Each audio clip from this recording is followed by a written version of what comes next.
ୟାକୁ ଯେତେ ମାରିଲେ କିଛି ରିଏକ୍ସନ୍ କରୁନି, କ'ଣ ପାଇଁ? ଯାଏ ତାକୁ ପଚାରେ।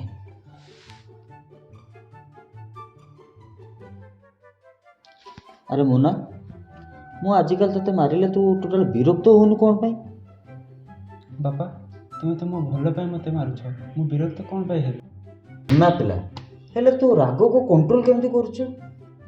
ଟଏଲେଟ୍ ସଫା କରି। ଆଚ୍ଛା, ଟଏଲେଟ୍ ସଫା କରିବା ଆଉ ରାଗ ଶାନ୍ତ କରିବା ଭିତରେ ସମ୍ପର୍କ କ'ଣ?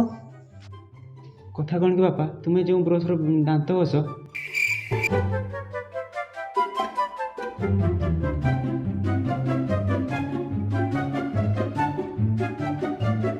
ସେଇ ବ୍ରସ୍ରେ ମୁଁ ଟଏଲେଟ୍ ସଫା କରେ।